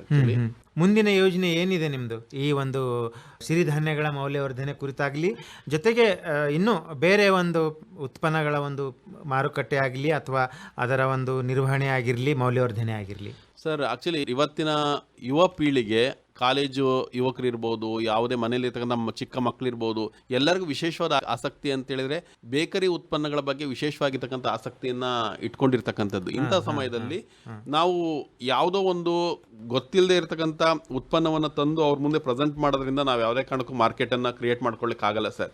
ಅವರು ಏನನ್ನ ಇಷ್ಟಪಡ್ತಾ ಇದ್ದಾರೆ, ಯಾವ ಆಹಾರ ಉತ್ಪನ್ನಗಳ ಬಗ್ಗೆ ಅವರ ಒಲವು ಜಾಸ್ತಿ ಇದೆ, ಆ ಉತ್ಪನ್ನಗಳಿಗೆ ನಾವು ಮೌಲ್ಯವರ್ಧನೆಯನ್ನ ಮಾಡಿ ಆ ಸಿರಿಧಾನ್ಯಗಳ ಅವರು ಬಳಸ್ತಕ್ಕಂಥ ಉತ್ಪನ್ನಗಳನ್ನ ಈ ಒಂದು ಸಿರಿಧಾನ್ಯಗಳ ಜೊತೆಗೆ ಕನೆಕ್ಟ್ ಮಾಡಿ ಒಂದು ಹೊಸ ಉತ್ಪನ್ನವನ್ನು ತಯಾರು ಮಾಡಿ ಅವರ ಅಭಿರುಚಿಗೆ ತಕ್ಕನಾಗೆ ನಾವು ಈ ಉತ್ಪನ್ನಗಳನ್ನು ತಯಾರು ಮಾಡಿದಾಗ ವಿಶೇಷವಾಗಿ ಆಟೋಮೆಟಿಕ್ಲಿ ಹಂತವಾಗಾದ್ರೂ ಇದೇನಾಗುತ್ತೆ, ಹೆಚ್ಚು ಪ್ರಚಾರವನ್ನ ಪಡಿಲಿಕ್ಕೆ ಬರುತ್ತೆ. ಮತ್ತೆ ಇದ್ರ ಬಗ್ಗೆ ವಿಶೇಷವಾದ ಆಸಕ್ತಿಯನ್ನು ಕೂಡ ಏನ್ ಮಾಡ್ತಾ ಇದೆ, ಇವತ್ತಿನ ಎಲ್ಲ ಜನರಿಗೂ ಕೂಡ ತಮ್ಮ ಆರೋಗ್ಯದ ಬಗ್ಗೆ ವಿಶೇಷವಾದ ಕಾಳಜಿ ಅಂತಕ್ಕಂಥದ್ದು ಬಂದಿದೆ. ಇಂಥ ಸಮಯದಲ್ಲಿ ನಮ್ಮ ಪೂರ್ವಿಕರು ಬೆಳೀತಾ ಇದ್ದಂಥ ಅಂದರೆ ಸಿರಿಧಾನ್ಯಗಳಲ್ಲಿ ವಿಶೇಷತೆ ಅಂತ ಹೇಳಿದ್ರೆ ಅದಕ್ಕೆ ಒಂದು ಬಿತ್ತುವ ಹಂತದಲ್ಲಿ ಬಳಸ್ತಕ್ಕಂಥ ಗೊಬ್ಬರಗಳನ್ನು ಬಿಟ್ಟರೆ ಮೇಲ್ಭಾಗದಲ್ಲಿ ಅಥವಾ ತೆನೆ ಕಟ್ಟುವ ಹಂತದಲ್ಲಾಗಲಿ ಅದಕ್ಕೆ ಯಾವುದೇ ಆಗಿರ್ತಕ್ಕಂಥ ರಾಸಾಯನಿಕಗಳ ಸಿಂಪಡಣೆ ಆಗಲಿ ಇದ್ಯಾವುದರ ಅವಶ್ಯಕತೆನೂ ಇಲ್ಲ ಸರ್ ಆಕ್ಚುಲಿ. ಹಾಗಾಗಿ ಈ ಒಂದು ಆಹಾರಗಳನ್ನು ನಮ್ಮ ಉತ್ಪನ್ನಗಳ ಜೊತೆಗೆ ಈಗ ಯಾವುದೋ ಒಂದು ಬಿಸಿಬೇಳೆ ಬಾತ್ ಮಾಡ್ತಾ ಇದೀವಿ ಅಂತ ಇಟ್ಕೊಳ್ಳಿ, ಮಹಿಳೆಯರು ಇರ್ಬೋದು, ಅದರಲ್ಲಿ ಒಂದು 30% ಸಿರಿಧಾನ್ಯಗಳನ್ನ ಬಳಕೆ ಮಾಡಿ 70 ಭಾಗ ನಾವು ಬಳಸ್ತಕ್ಕಂಥ ಅಕ್ಕಿಯನ್ನ ಬಳಕೆ ಮಾಡಿದಾಗ ಅದು ಏನಾಗುತ್ತೆ, ಎರಡು ಕೂಡ ಮಿಶ್ರಣ ಮಾಡಿದಾಗ ಮಗು ಏನ್ ಮಾಡ್ಬೋದು, ನೇರವಾಗಿ ಸಿರಿಧಾನ್ಯಗಳನ್ನ ಒಂದೇ ಬಾರಿಗೆ ತಿಂದೇ ಇದ್ರೂ ಕೂಡ ಹಂತವಾಗಿ ಇದನ್ನ ಏನ್ ಮಾಡಬಹುದು, ಆ ಮಗುವಿನ ಶರೀರವನ್ನ ಈ ಒಂದು ಇದಕ್ಕೆ ಹೊಂದಿಸ್ಲಿಕ್ಕೆ ಖಂಡಿತ ಪ್ರಯತ್ನ ಮಾಡಬೇಕು ಮಹಿಳೆಯರು ವಿಶೇಷವಾಗಿ. ಇವತ್ತು ಮಹಿಳೆಯರಲ್ಲಿ ಬಂಜೆತನ ಅಂತಕ್ಕಂಥದ್ದು ಎಷ್ಟು ಮುಖ್ಯವಾಗಿದೆಯೋ ಪುರುಷ ಬಂಜೆತನ ಅಂತಕ್ಕಂಥದ್ದು ಕೂಡ ಅಷ್ಟೇ ಮುಖ್ಯವಾಗಿರ್ತಕ್ಕಂಥ. ಮುಂದೆ ಮಕ್ಕಳಾಗಲ್ಲ ಅಂತ ಹೇಳ್ತಾವ್ರೆ. ಹೌದು, ಮೊನ್ನೆ ಒಂದು ಆರ್ಟಿಕಲ್ ಓದ್ತಾ ಇದೆ ಸರ್, ಅದರಲ್ಲಿ ಭಾರತ ಅತಿ ಹೆಚ್ಚು ಜನಸಂಖ್ಯೆ ಹೊಂದಿರತಕ್ಕಂಥ ರಾಷ್ಟ್ರ ಅಂತಕ್ಕಂಥದ್ದು ಏನು ಹೆಗ್ಗಳಿಕೆ ಇತ್ತು ಸರ್, ಭಾರತದಲ್ಲಿ ಮಕ್ಕಳು ಆಗದೆ ಇರತಕ್ಕಂಥ ಮುಂದಿನ ಜನರೇಷನ್ ಕೂಡ ಅಷ್ಟೇ ಒಂದು ಇಂಪಾರ್ಟೆನ್ಸ್ ಬರುತ್ತೆ ಅಂತದ್ದು ಕೂಡ ಅಷ್ಟೇ ಬಹಳ ಮುಖ್ಯವಾದಂತ ವಿಚಾರ ಸರ್. ಇಂಥ ಸಮಯದಲ್ಲಿ ಇದೆಲ್ಲದಕ್ಕೂ ಮೂಲ ಕಾರಣ ನಮ್ಮ ಪೂರ್ವಿಕರು ಬಳಸುತ್ತಿದ್ದಂಥ ಆಹಾರ ಪದ್ಧತಿಯಿಂದ ನಮ್ಮ ಸಮುದಾಯ ಸಂಪೂರ್ಣವಾಗಿ ಹೊರಗೆ ಬಂದಿರದೆ ಈ ಎಲ್ಲ ಸಮಸ್ಯೆಗಳಿಗೆ ಮೂಲ ಕಾರಣ ಇದೆ ಸರ್. ಈ ಒಂದು ತಪ್ಪುಗಳನ್ನು ನಾವು ಸರಿಪಡಿಸ್ಕೊಂಡು ನಮ್ಮ ಪೂರ್ವಿಕರು ಬಳಸ್ತಾ ಇದ್ದಂಥ ಸಿರಿಧಾನ್ಯಗಳಿರ್ಬೋದು, ನಮ್ಮ ಗ್ರಾಮೀಣ ಭಾಗದಲ್ಲಿ ಬರ್ತಾ ಇದ್ದಂಥ ನಾಟಿ ಹಸುವಿನ ಹಾಲು, ಮೊಸರು, ತುಪ್ಪಗಳಿರ್ಬೋದು, ನಮ್ಮದೇ ಭಾಗದಲ್ಲಿ ನಮ್ಮದೇ ಮನೆ ಹಿಂಭಾಗದಲ್ಲಿ ನಮ್ಮದೇ ಕೈತೋಟಗಳಲ್ಲಿ ಬಳಸ್ತಾ ಇದ್ದ ಹಸಿರು ಸೊಪ್ಪು ತರಕಾರಿಗಳನ್ನ ನಾವು ಯಥೇಚ್ಛವಾಗಿ ಬಳಸೋದ್ರಿಂದ ಮಾತ್ರ ಮುಂದಿನ ಪೀಳಿಗೆಯನ್ನ ಆರೋಗ್ಯವಂತ ಸಮುದಾಯವಾಗಿ ರೂಪಿಸ್ಲಿಕ್ಕೆ ನಮ್ಮೆಲ್ಲರ ಜವಾಬ್ದಾರಿ ಇದೆ ಅಂತೇಳಿ ನಾನು ಹೇಳಲಿಕ್ಕೆ ಇಷ್ಟಪಡ್ತೀನಿ ಸರ್. ಈಗ ಈ ಒಂದು ಸಿರಿಧಾನ್ಯಗಳ ಒಂದು ಬಿಸ್ಕಿಟ್ ಆಗಲಿ ಮತ್ತೆ ಬೇರೆ ಉತ್ಪನ್ನಗಳು ಇದು ಎಲ್ಲ ವಯಸ್ಸಿನವರಿಗೆ ಮಕ್ಕಳು ಹಿಡ್ಕೊಂಡು ವೃದ್ಧರಿ ತನಕನೂ ತಾವು ಆ ಒಂದು ಗಮನದಲ್ಲಿ ಇಟ್ಕೊಂಡು ತಯಾರು ಮಾಡ್ತಾ ಇದ್ದೀರಾ? ಖಂಡಿತ ಸರ್. ಸರ್ ಆಕ್ಚುಲಿ ನಾವು ಈ ಒಂದು ನಮ್ಮ ಸಿರಿಧಾನ್ಯದ ಕುಕ್ಕೀಸ್ಗೆ ಬಳಸ್ತಾ ಇರ್ತಕ್ಕಂಥ ಬೆಲ್ಲ ವಿಶೇಷವಾಗಿ ಮಂಡ್ಯದಿಂದಲೇ ತರಿಸ್ತಾ ಇರೋಂಥದ್ದು ಸರ್. ಆಕ್ಚುಲಿ ಅದ್ರ ಜೊತೆಗೆ ಸಾವಯವ ಬೆಲ್ಲವನ್ನ ತರಿಸ್ತಾ ಇದೀವಿ. ಇದು ಆಮೇಲೆ ಇದರಲ್ಲಿ ಯಾವುದೇ ರೀತಿಯ ಹಾನಿಕಾರಕ ಸಂರಕ್ಷಕಗಳನ್ನ ಬಳಸ್ತಾ ಇರ್ತಕ್ಕಂಥದ್ದು ನಮ್ಮ ವಿಶೇಷತೆ ಸರ್. ನಿಮಗೆ ಪ್ರಶ್ನೆ ಬರ್ಬೋದು ಸರ್, ನೀವು ಹಾನಿಕಾರಕ ಸಂರಕ್ಷಕಗಳನ್ನ ಬಳಸ್ತೇನೆ ನೀವು ಇದನ್ನ ಮಾಡ್ಲಿಕ್ಕೆ ಸಾಧ್ಯನಾ ಅಂತ ಕೇಳ್ತೀರಾ ಸರ್. ಆಮೇಲೆ ನಾವು ಇದಕ್ಕೆ ಯಾವುದೇ ಆರ್ಟಿಫಿಷಿಯಲ್ ಕಲರ್ ಕೂಡ ಆಡ್ ಮಾಡಿಲ್ಲ ಸರ್. ಪ್ರಕೃತಿ ದತ್ತವಾಗಿ ಸಿರಿಧಾನ್ಯಗಳು ಚೆನ್ನಾಗಿ ಆ ಬೆಲ್ಲ ಮತ್ತು ತುಪ್ಪದಿಂದ ಮಿಶ್ರಣ ಮಾಡಿ ಅದನ್ನ ಚೆನ್ನಾಗಿ ಹಿಟ್ಟನ್ನ ತಯಾರು ಮಾಡಿ ಬಿಸ್ಕೆಟ್ ಅನ್ನ ತಯಾರು ಮಾಡಿ ಅದನ್ನ ಬೇಕಿಂಗ್ ಅಥವಾ ಬೇಯಿಸ್ಲಿಕ್ಕೆ ಇಟ್ಟಾಗ ನ್ಯಾಚುರಲ್ ಆಗಿ ಏನಾಗುತ್ತೆ, ಸಿರಿಧಾನ್ಯಗಳು ಅಂದ್ರೆ ಓವೆನ್ ನಲ್ಲಿ ಕುಕ್ಕೀಸ್ ಬೇಕಾಗ್ತಾ ಅಂತ ಸಮಯದಲ್ಲಿ ನ್ಯಾಚುರಲ್ ಆಗಿ ಏನಾಗುತ್ತೆ, ಸಹಜವಾಗಿ ಅದು ಒಂದು ಗುಡ್ ಕಲರ್ ಅನ್ನ ತಗೊಂಡ್ಬಿಡುತ್ತೆ ಸರ್. ಅದು ಸಹಜವಾಗಿ ತನ್ನಲ್ಲಿ ಇರ್ತಕ್ಕಂಥ ಗುಣವನ್ನೇ ತಗೊಳುತ್ತೆ. ಹಾಗಾಗಿ ನಾವು ಯಾವುದೋ ಆರ್ಟಿಫಿಷಿಯಲ್ ಕಲರ್ನ ಆ್ಯಡ್ ಮಾಡಿಲ್ಲ ಸರ್. ಆಮೇಲೆ ವಿಶೇಷವಾಗಿ ಇನ್ನೊಂದು ಅಂತ ಹೇಳಿದ್ರೆ, ಯಾರು ವ್ಯವಸ್ಥಿತವಾಗಿ ಹೈಜಿನಿಕ್ ಆಗಿ ಒಂದು ಬಿಸ್ಕೆಟ್ ತಯಾರಿಕೆಯನ್ನ ಮಾಡ್ತಾರೆ ಅದು ವ್ಯವಸ್ಥಿತವಾಗಿ ಅದು ತನ್ನದೇ ಆಗಿರ್ತಕ್ಕಂಥ ಸೆಂಟಿಗ್ರೇಡ್ ಅಲ್ಲಿ ವ್ಯವಸ್ಥಿತವಾಗಿ ಬೇಕಿಂಗ್ ಆದಾಗ ಅಥವಾ ಬೆಂದಾಗ ಅದನ್ನ ಯಾವುದೇ ಸಂರಕ್ಷಕಗಳಿಲ್ಲದೆ 3 ತಿಂಗಳ ನಿರ್ದಿಷ್ಟವಾಗಿ ಅದನ್ನ ಸಂರಕ್ಷಣೆ ಮಾಡಬಹುದು ಸರ್. ಹಾಗಾಗಿ ನಾವು ಇವನ್ನೆಲ್ಲವನ್ನು ಕೂಡ ಹೆಚ್ಚು ಫಾಲೋ ಅಪ್ ಮಾಡ್ತಾ ಇದೀವಿ ಸರ್. ಈಗ ಮಾರುಕಟ್ಟೆ ವ್ಯವಸ್ಥೆ ತಮ್ಮದೇ ಆದಂತ ಒಂದು ವ್ಯವಸ್ಥಿತ ರೂಪದಲ್ಲಿ ಹೇಗೆ ಇದು ಡಿಸ್ಟ್ರಿಬ್ಯೂಟರ್ ಮುಖಾಂತರ ಅಂದ್ರೆ ಯಾರು ಅದನ್ನ ವಿತರಕರು ಅಂತ ಹೇಳ್ತೀವಲ್ಲ ಅವರ ಮುಖಾಂತರವೋ ಇಲ್ಲ ಸಂಘ ಸಂಸ್ಥೆಗಳ ಮುಖಾಂತರವೋ ಅಥವಾ ವೈಯಕ್ತಿಕವಾಗಿ ಒಬ್ಬರ ಹೆಸರು ಮೇಲೆ ಅಥವಾ ಒಬ್ಬರ ವಿಳಾಸದ ಮೇಲೆ ತಾವು ವ್ಯವಹಾರ ಮಾಡ್ತಾ ಇದ್ದೀರಾ? ಸರ್, ಆರಂಭಿಕ ಹಂತದಲ್ಲಿ ನಾವು ಏನ್ ಮಾಡಿದ್ವಿ, ಈ ಸಿರಿಧಾನ್ಯದ ಬಿಸ್ಕೆಟ್ ಅಂದ್ರೆ ನಮ್ಮ ದಾವಣಗೆರೆ ಜಿಲ್ಲೆಗೆ ಮೊದಲಿನಿಂದಾಗಿರ್ತಕ್ಕಂಥ ವಿಶೇಷವಾದ ಘಟಕ ಅಂತೇಳಿ ಒಂದು ಪ್ರಸಿದ್ಧಿ ಅಂತ ತೊಳ್ತು ಸರ್. ಆಕ್ಚುಲಿ ಒಂದು ಹಳ್ಳಿಲಿ ಏನ್ ಮಾಡ್ತಾ ಇದ್ದಾರೆ, ಸಿರಿಧಾನ್ಯಗಳಿಂದ ಬಿಸ್ಕೆಟ್ ತಯಾರು ಮಾಡ್ತಾ ಇದ್ದಾರೆ ಅಂತೇಳಿ ಎಲ್ಲ ಕಡೆ ಪ್ರಚಾರಕ್ಕೆ ಬಂದಾಗ ವಿಶೇಷವಾಗಿ ಎಲ್ಲರಿಗೂ ಕೂಡ ಒಂದು ಕುತೂಹಲ ಇತ್ತು, ಹೆಂಗ್ ಮಾಡ್ತಾ ಇರೋದಾರೆ ಸಿರಿಧಾನ್ಯಗಳಿಂದ ಬಿಸ್ಕೆಟ್ ಮಾಡ್ತಾ ಇದಾರಂತೆ ಅಂತ. ಅಂತ ಸಮಯದಲ್ಲಿ ದೊಡ್ಡ ದೊಡ್ಡ ಅಧಿಕಾರಿಗಳು ನಮ್ಮ ಘಟಕಕ್ಕೆ ಭೇಟಿ ನೀಡಿದರು ಸರ್. ಅಂತದ್ರಲ್ಲಿ ನವದೆಹಲಿಯಿಂದ IFS ಅಧಿಕಾರಿ ಆಗಿರ್ತಕ್ಕಂಥ ಪ್ರಥಮ್ ಕುಮಾರ್ ಸಿನ್ಹಾ ಅವರು ಕೂಡ ನಮ್ಮ ಘಟಕಕ್ಕೆ ವಿಶೇಷವಾಗಿ ಭೇಟಿ ನೀಡಿದ್ರು ಸರ್. ಅವರು ತಮ್ಮ ಬ್ಲಾಗ್ ಅಲ್ಲಿ ಕೂಡ ಬರ್ಕೊಂಡಿದ್ರು ಸರ್. ಒಂದು ಗ್ರಾಮೀಣ ಭಾಗದಲ್ಲಿ ಅತ್ಯಂತ ಪರಿಶುದ್ಧವಾಗಿ ಅಷ್ಟೇ ಸ್ವಚ್ಛತೆಯಿಂದ ಒಂದು ಬಿಸ್ಕೆಟ್ ತಯಾರಿಕಾ ಘಟಕವನ್ನ ನಾನು ಭಾರತದಲ್ಲಿ ನೋಡಿದೀನಿ ಅಂತ ಹೇಳಿದ್ರೆ ಅದು ಆ ಒಂದು ಹಳ್ಳಿಲಿ ಅಂತೇಳಿ ಅವ್ರು ಬ್ಲಾಗ್ ಅಲ್ಲಿ ಬರ್ಕೊಂಡಿದ್ರು ಸರ್. ಅದು ನಿಜಕ್ಕೂ ನಮಗೆ ಬಹಳ ಹೆಮ್ಮೆ ಪಡ್ತಕ್ಕಂಥ ವಿಚಾರ ಸರ್. ಅದ್ರ ಜೊತೆಗೆ ಸೌತ್ ಇಂಡಿಯನ್ ಅಟಾರ್ನಿ ಚೀಫ್ ಆಗಿರಂತ ಡಾಕ್ಟರ್ ವೆಂಕಟ ಸುಬ್ರಹ್ಮಣ್ಯನ್ ಸರ್ ಕೂಡ ನಮ್ಮ ಬೆಂಗಳೂರಿನ ನಿರ್ದೇಶಕರಾಗಿದ್ರು. ಅವರು ಕೂಡ ನಮ್ಮ ಘಟಕಕ್ಕೆ ಭೇಟಿ ನೀಡಿದ್ರು ಸರ್. ಇದು ನಮಗೆ ಬಹಳ ಖುಷಿ ಕೊಟ್ಟಂತ ವಿಚಾರ ಸರ್. ಅಷ್ಟೇ ಅಲ್ಲ, ಕರ್ನಾಟಕ ಸರ್ಕಾರದ ಮುಖ್ಯ ಕಾರ್ಯದರ್ಶಿಗಳಾಗಿರ್ತಕ್ಕಂಥ ಶಾಲಿನಿ ರಜನೀಶ್ ಮೇಡಮ್ ಅವರು ಮತ್ತು ನಿವೃತ್ತ ಮುಖ್ಯ ಕಾರ್ಯದರ್ಶಿ ಆಗಿರ್ತಕ್ಕಂಥ ರತ್ನಪ್ರಭಾ ಮೇಡಮ್ ಅವರು ನಮ್ಮ ಘಟಕದ ವಿಶೇಷತೆಯನ್ನು ಗುರುತಿಸಿ ನಮ್ಮ ತಾಯಿಯವರಿಗೆ ವಿಶೇಷವಾಗಿರ್ತಕ್ಕಂಥ 2024 ನವೆಂಬರ್ ತಿಂಗಳಲ್ಲಿ ಉಬಾಂಟು ಜಮ್ ಅವಾರ್ಡ್ ಅನ್ನು ಕೂಡ ಕೊಟ್ಟು ಸನ್ಮಾನಿಸಿರ್ತಕ್ಕಂಥದ್ದು ನಮ್ಮ ಘಟಕಕ್ಕೆ ಒಂದು ಬಹಳ ಹೆಮ್ಮೆ ಕೊಡ್ತಕ್ಕಂಥ ವಿಚಾರ ಸರ್. ಧಾರವಾಡ ಕೃಷಿ ವಿಶ್ವವಿದ್ಯಾನಿಲಯ 2024ನೇ ಸಾಲಿನ ಕರ್ನಾಟಕದ 16 ಸ್ಟಾರ್ಟ್ಅಪ್ಸ್ಗಳಲ್ಲಿ ನಮ್ಮ ಸ್ಟಾರ್ಟ್ಅಪ್ಸ್ ಅನ್ನು ಕೂಡ ಒಂದು ಅಂತೇಳಿ ಗುರುತಿಸಿರ್ತಕ್ಕಂಥದ್ದು ಮತ್ತೊಂದು ವಿಶೇಷತೆ ಸರ್. ಆಮೇಲೆ ಈಗ ಇದರ ಸಹಕಾರ ಸಂಘಗಳ ಮುಖಾಂತರ ಕೂಡ ತಾವು ಇದನ್ನ ಕೊಡ್ತಕ್ಕಂಥ ವ್ಯವಸ್ಥೆ ಯೋಚನೆ ಮಾಡ್ತಾ ಇದ್ದೀರಾ ಸರ್? ಖಂಡಿತ ಮಾಡ್ತಾ ಇದೀವಿ ಸರ್. ಸಹಕಾರ ಸಂಘಗಳಿರ್ಬಹುದು, ನಮ್ಮ ಇಲ್ಲೇ ನಮ್ಮ ಕೃಷಿ ವಿಶ್ವವಿದ್ಯಾಲಯ ಏನು ಕೆಳದಿ ಶಿವಪ್ಪನಾಯಕ ಕೃಷಿ ಮತ್ತು ತೋಟಗಾರಿಕೆ ವಿಜ್ಞಾನಗಳ ವಿಶ್ವವಿದ್ಯಾಲಯ, ನೀವು ಎಷ್ಟೇ ಇದ್ದಿರಿ ತಗೊಂಡ್ ಬರ್ರಿ ಅಂತ ಹೇಳ್ತಾರೆ ಅವರು. ನಿಮ್ಮ ಸಾವಯವ ಉತ್ಪನ್ನ ಆಗಿರ್ಲಿ, ನಿಮ್ಮ ಮೌಲ್ಯವರ್ಧನೆ ಆಗಿರ್ಲಿ, ನಾವು ಮಾರಾಟ ಮಾಡುವ ವ್ಯವಸ್ಥೆ ನಾವು ಮಾಡ್ತೀವಿ ಅಂತ ಹೇಳ್ತಾರೆ. ಸೊ ನಿಮಗೆ ಸರ್ ಈ ಒಂದು ವಿಷಯದಲ್ಲಿ ನಾನು ಇದನ್ನ ಹೇಗೆ ಹೇಳಬೇಕು ಅಂತ ಗೊತ್ತಿಲ್ಲ ಸರ್. ಬಟ್ ನಮ್ಮ ನಾವು ಆಕ್ಚುಲಿ ಶಿವಮೊಗ್ಗ ಕೃಷಿ ವಿಶ್ವವಿದ್ಯಾನಿಲಯದ ವ್ಯಾಪ್ತಿಗೆ ಬಂದಿರತಕ್ಕಂಥವ್ರು. ಬಟ್ ಧಾರವಾಡ ಕೃಷಿ ವಿಶ್ವವಿದ್ಯಾನಿಲಯ ಇರ್ಬೋದು, ಬೆಂಗಳೂರು ಕೃಷಿ ವಿಶ್ವವಿದ್ಯಾನಿಲಯ ಇರ್ಬೋದು, ಇವೆರಡು ಕೂಡ ಸಹಕಾರ ಮಾಡಿದಷ್ಟು ಸಹಕಾರವನ್ನ ಇವರು ಮಾಡಿಲ್ಲ ಸರ್. ಇವತ್ತು ಕೂಡ ಮಾಡ್ಲಿಕ್ಕೆ ಆಗಿಲ್ಲ ನನಗೆ. ನಾನು ನಿರಂತರ ಸಂಪರ್ಕ ಮಾಡಿದ್ರು ಅವ್ರನ್ನ ಸಂಪರ್ಕ ಮಾಡ್ಲಿಕ್ಕೆ ಆಗಿಲ್ಲ ಸರ್. ಇದೊಂದು ವಿಷಯದಲ್ಲಿ ನಾನು ಅವ್ರನ್ನ, ಯಾಕಂದ್ರೆ ಇದರ ಒಂದು ವ್ಯಾಪ್ತಿಗೆ ಒಳಪಡ್ತೀರಾ, ಹತ್ರ ಇದ್ದೀರಾ, ಮತ್ತೆ ಅವಿಭಾಜಿತ ಜಿಲ್ಲೆ ಅಲ್ವಾ ಇದು. ದಾವಣಗೆರೆ ಬಿಟ್ರೆ ಶಿವಮೊಗ್ಗ ಇಲ್ಲ, ಶಿವಮೊಗ್ಗ ಬಿಟ್ರೆ ದಾವಣಗೆರೆ ಇಲ್ಲ. ವಿಶೇಷವಾಗಿ ಗ್ರಾಮೀಣ ಭಾಗದಲ್ಲಿ ಆಗಿರ್ತಕ್ಕಂಥ ಇದಕ್ಕೆ ಅವ್ರ ಬೆಂಬಲ ನಾನು ಬಹಳ ಎಕ್ಸ್ಪೆಕ್ಟೇಷನ್ ಮಾಡ್ತೀನಿ ಕೂಡ ಸರ್. ಸೊ ನಿಮಗೆ ಯಾವ್ದು ಸ್ಪಂದಿಸಲಿಲ್ಲ ಇಲ್ಲಿವರೆಗೂ? ನನಗೆ ಅವ್ರ ಕಡೆ ಯಾವ್ದು ಟೆಕ್ನಾಲಜೀಸ್ ಇರ್ಬೋದು, ಯಾವ್ದು ಕೂಡ ನನಗೆ ಸ್ಪಂದನೆ ಆಗಿಲ್ಲ ಸರ್. ಬಟ್ ಅವರೆಲ್ಲರೂ ಬೇರೆಯಿಂದ ನಿಮಗೆ ಸ್ಪಂದಿಸಿದ್ದಾರೆ. ಆಮೇಲೆ ಈ ಕುರಿತು ತಾವು ಕೂಡ ಮತ್ತೆ ಈಗ ತರಬೇತಿ ಏನು ಕೊಡ್ತಾ ಇದ್ದೀರಾ ಬೇರೆಯವರಿಗೆ, ಈ ತರ ಮಾಡಿ ಅಂತ ಹೇಳ್ತಾ ಇದ್ದೀರಾ? ಯಾರು ಕೇಳ್ಕೊಂಡು ಬರ್ತಾರೆ ಸರ್, ನಾನು ನಿಮ್ಮ ಹಾಗೆ ಮಾಡಬೇಕು, ಸಣ್ಣದಾಗಿ ಏನೋ ಒಂದು ಆರಂಭ ಮಾಡಬೇಕು, ಪಟ್ಟಣಕ್ಕೆ ಹೋಗಿ ಜೀವನ ಮಾಡೋ ಬದಲಿಗೆ ನಾನು ಹಳ್ಳಿಯಲ್ಲೇ ಇದ್ದು ಇರ್ತಕ್ಕಂಥ ಒಂದು ಜಮೀನಲ್ಲೇ ನಾನು ಮಾಡ್ತೀನಿ ಅಂತ ಹೇಳೋರಿಗೆ ತಾವು ಸಲಹೆ ಕೊಡ್ತೀರಾ? ಖಂಡಿತ ಸರ್. ಸರ್ ಈ ಒಂದು ಕಾರ್ಯದಲ್ಲಿ ನಾನು ಬಂದ ಮೇಲೆ ಸಾವಿರಾರು ಜನ ಮಹಿಳೆಯರು, ಹಲವಾರು ಜನ ಹಳ್ಳಿಗಳಿಂದ ಏನ್ ಮಾಡ್ತಿದ್ದಾರೆ, ಬಸ್ಗಳನ್ನು ಮಾಡ್ಕೊಂಡು ಹಾವೇರಿ ಇರ್ಬೋದು, ಬಿಜಾಪುರದಿಂದ ಎಲ್ಲ ನಮ್ಮ ಘಟಕವನ್ನ ನೋಡ್ಲಿಕ್ಕೆ, ಅಂದ್ರೆ ವಿಶೇಷವಾಗಿ ಅಲ್ಲಿರ್ತಕ್ಕಂಥ, ಯಾಕಂದ್ರೆ ಆ ಕಡೆನೆ ಜಾಸ್ತಿ ಬೆಳೆದು. ಹೌದು ಸರ್. ಅವರೆಲ್ಲ ಕೂಡ ಏನ್ ಮಾಡ್ತಿರ್ತಾರೆ, ಆಮೇಲೆ ಧರ್ಮಸ್ಥಳ ಗ್ರಾಮೀಣಾಭಿವೃದ್ಧಿ ಸಂಸ್ಥೆಯವರು ಏನ್ ಮಾಡ್ತಾರೆ, ಹಲವಾರು ಜನ ಬಸ್ಗಳನ್ನ ಕರ್ಕೊಂಡು ಹೆಣ್ಮಕ್ಳಿಗೆ ಪ್ರವಾಸಿ ಅಧ್ಯಯನಕ್ಕೆ ಅಂತೇಳಿ ಕರ್ಕೊಂಡ್ ಬರ್ತಾರೆ. ಅವರೆಲ್ಲರಿಗೂ ಕೂಡ ನಾವೆಲ್ಲವೂ ಕೂಡ ಯಾವ ರೀತಿ ಪ್ರೋಸೆಸ್ ಮಾಡ್ತೀವಿ, ಸಿರಿಧಾನ್ಯಗಳ ಮೌಲ್ಯವರ್ಧನೆ ಏನಕ್ಕೆ ಬೇಕು, ಸಿರಿಧಾನ್ಯಗಳ ಬಳಕೆನ ನಾವು ಏನಕ್ಕೆ ಮಾಡಬೇಕು, ಇವುಗಳ ಬಗ್ಗೆ ಸಂಪೂರ್ಣ ನಾನು ಎಷ್ಟು ತಿಳ್ಕೊಂಡಿದ್ದೀನೋ ಅಷ್ಟು ಅವ್ರ ಜೊತೆಗೆ ಮಾಹಿತಿನ ಹಂಚ್ಕೊಳ್ತೀನಿ ಸರ್. ಅದ್ರ ಜೊತೆಗೆ ನಾವು ಬಿಸ್ಕೆಟ್ ತಯಾರಿಕೆ ಬಗ್ಗೆ ಕೂಡ ಅವ್ರಿಗೆ ಒಂದು ಪ್ರಾಯೋಗಿಕವಾಗಿರ್ತಕ್ಕಂಥ ಕಾರ್ಯಕ್ರಮನ ತೋರಿಸ್ಕೊಡ್ತೀವಿ ಸರ್. ನಿರಂತರವಾಗಿ ಎಲ್ಲರ ಜೊತೆಗೆ ಒಂದು ಮಹಿಳೆಯರಿಗೆ, ವಿಶೇಷವಾಗಿ ಗ್ರಾಮೀಣ ಮಹಿಳೆಯರಿಗೆ ನಮ್ಮ ಬೆಂಬಲ ಅಂತಕ್ಕಂಥದ್ದು ಅಗತ್ಯವಾಗಿದೆ ಸರ್. ಒಟ್ಟಾರೆಯಾಗಿ ನಮ್ಮ ಗ್ರಾಮೀಣ ಮಹಿಳೆಯರಿಗೆ ಮತ್ತು ಯುವ ಮಹಿಳೆಯರಿಗೆ, ಯುವ ರೈತರಿಗೆ ತಾವು ಮಾದರಿಯಾಗಿ ಈ ಒಂದು ಘನ ಕಾರ್ಯ ಮಾಡ್ತಾ ಇದ್ದೀರಾ ಸರ್. ಹೀಗೆ ನಿಮ್ಮ ಒಂದು ಕಾರ್ಯದಲ್ಲಿ ಯಶಸ್ಸು ಸಿಗಲಿ ಅಂತ ಹೇಳಿ ನಾವು ಹಾರೈಸುತ್ತಾ, ಕೊನೆಯದಾಗಿ ಕಿವಿ ಮಾತಾಗಿ ಏನ್ ಹೇಳಕ್ಕೆ ಇಷ್ಟಪಡ್ತೀರಾ ನಮ್ಮ ಯುವ ರೈತರಿಗೆ, ರೈತ ಮಹಿಳೆಯರಿಗೆ? ಸರ್, ವಿಶೇಷವಾಗಿ ರೈತ ಅಂತಕ್ಕಂಥವ್ರು ಯಾರನ್ನು ಕೇಳಿದ್ರು ಕೂಡ ಈ ಒಂದು ಸಾಮಾಜಿಕ ವ್ಯವಸ್ಥೆಯಲ್ಲಿ ರೈತ ಅಂತಕ್ಕಂಥ ಪದ ಅಂತಕ್ಕಂಥದ್ದು ಕೊನೆಯದಾಗಿದೆ ಅಂತಕ್ಕಂಥದ್ದು ಎಲ್ಲರ ಅಭಿಮತ. ಆದ್ರೆ ನಾನು ಹೇಳಲಿಕ್ಕೆ ಇಷ್ಟಪಡ್ತೀನಿ, ರೈತ ಯಾವತ್ತೂ ಕೂಡ ಕೊನೆಯ ಪದ ಅಲ್ಲ, ಅದು ಮುಂಚೂಣಿಯಲ್ಲಿರ್ತಕ್ಕಂಥ ಮೊದಲನೇ ಪದ ಅಂತಕ್ಕಂಥದ್ದು. ರೈತನ ಅಂತಕ್ಕಂಥದ್ದು ಮೊದಲನೇ ಪದ ಅಂತಕ್ಕಂಥದ್ದು ನನಗೆ ಹೆಮ್ಮೆ ಇದೆ ಸರ್. ರೈತ ಯಾವಾಗೂ ಕೂಡ ತನ್ನ ಆದಾಯವನ್ನ ದ್ವಿಗುಣಗೊಳಿಸ್ಕೊಳ್ಬೇಕು ಅಂತ ಹೇಳಿದ್ರೆ, ತಾನು ಬೆಳೆದಂತ ಉತ್ಪನ್ನಗಳನ್ನ ಮೌಲ್ಯವರ್ಧನೆ ಮಾಡಿ ತನ್ನದೇ ಆಗಿರ್ತಕ್ಕಂಥ ಬ್ರ್ಯಾಂಡಿಂಗ್ ಅನ್ನು ಕ್ರಿಯೇಟ್ ಮಾಡಿ ಅದನ್ನು ಮಾರುಕಟ್ಟೆಗೆ ಬಿಡುಗಡೆ ಮಾಡಿದ್ರೆ ಖಂಡಿತವಾಗ್ಲೂ ಕೂಡ ಇವತ್ತು ಸರ್ಕಾರ, ಕೇಂದ್ರ ಸರ್ಕಾರ ರೈತ ಉದ್ಯಮಿ ಆಗಬಹುದು. ಯಾವಾಗ ಮೌಲ್ಯವರ್ಧನೆ ಮತ್ತೆ ಉದ್ಯಮಿ, ಇವೆರಡೇ ಉದ್ದೇಶ. ಒಬ್ಬ ರೈತ ತಾನೇ ರೈತನಾಗಿ ತಾನು ಉದ್ಯಮದಾರನಾಗಿ ಯಾವಾಗ ಪರಿವರ್ತನೆ ಹೊಂದುತ್ತಾನೆ, ಅವಾಗ ಸಮಾಜದಲ್ಲಿ ಕೈಗಾರಿಕಾ ಒಂದು ಸ್ಥಾನಮಾನ ರೈತನಿಗೆ ಬರುತ್ತೆ. ಹಾಗಾಗಿ ಮೌಲ್ಯವರ್ಧನೆಯನ್ನ ಮಾಡ್ತಾ ಹೋದಾಗ ಆಟೋಮೆಟಿಕ್ಲಿ ಅವನು ಕೂಡ ಬೆಳವಣಿಗೆ ಹೊಂತಾನೆ, ತನ್ನ ಸುತ್ತಮುತ್ತ ಇರತಕ್ಕಂಥ ಸಮಾಜವನ್ನು ಕೂಡ ಬೆಳವಣಿಗೆ ಹೊಂದಲಿಕ್ಕೆ ಬಹಳ ದೊಡ್ಡ ಅವಕಾಶ ಆಗುತ್ತೆ ಸರ್. ಹಲವಾರು ಗ್ರಾಮೀಣ ಭಾಗದಲ್ಲಿರ್ತಕ್ಕಂಥ ನಿರುದ್ಯೋಗಿಗಳಿಗೆ ಒಂದು ಉದ್ಯೋಗ ಅವಕಾಶಗಳು ಕೂಡ ಸಿಗ್ತಾ ಹೋಗುತ್ತೆ ಸರ್. ಇದೆಲ್ಲವೂ ಕೂಡ ಆಗ್ಲಿ, ಇನ್ನೂ ಹೆಚ್ಚು ಹೆಚ್ಚು ನಮ್ಮ ರೈತರು ಉದ್ಯಮಿಗಳಾಗಿ ಪರಿವರ್ತನೆ ಹೊಂದಲಿ ಅಂತೇಳಿ ನಾನು ಈ ಮೂಲಕ ಹೇಳಲಿಕ್ಕೆ ಇಷ್ಟಪಡ್ತೀನಿ. ಕೊನೆಯದಾಗಿ ತಮ್ಮನ್ನ ಸಂಪರ್ಕಿಸುವುದಾದರೆ ದೂರವಾಣಿ ಸಂಖ್ಯೆ?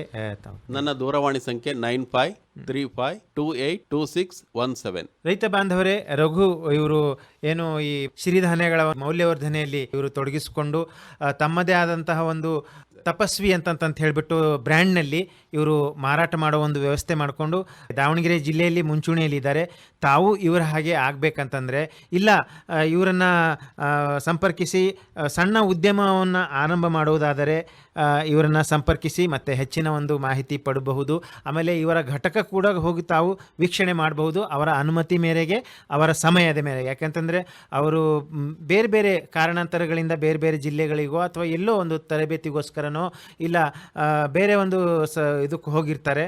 ಆ ಒಂದು ಸಂದರ್ಭದಲ್ಲಿ ತಾವು ಮುಂಚಿತವಾಗಿ ಒಂದು 2 ದಿವಸ ಮೊದಲೇ ಅವರನ್ನು ಸಂಪರ್ಕಿಸಿ ಭೇಟಿ ಮಾಡಿ ತಾವು ಕೂಡ ಈ ರೀತಿಯ ಒಂದು ಉದ್ಯಮ ತೆಗೆದುಕೊಳ್ಳಬಹುದು ಅಂತಂತ ಹೇಳುತ್ತಾ ಈ ಒಂದು ಕಾರ್ಯಕ್ರಮಕ್ಕೆ ತಾವು ಬಂದು ಭಾಗಿಯಾಗಿ ಸಂಪೂರ್ಣ ಒಂದು ಮಾಹಿತಿ ನೀಡುವುದಕ್ಕೆ ಇನ್ನೊಂದು ಬಾರಿ ತಮಗೆ ಧನ್ಯವಾದ ಸರ್, ಹಾಗೂ ನಮಸ್ಕಾರ.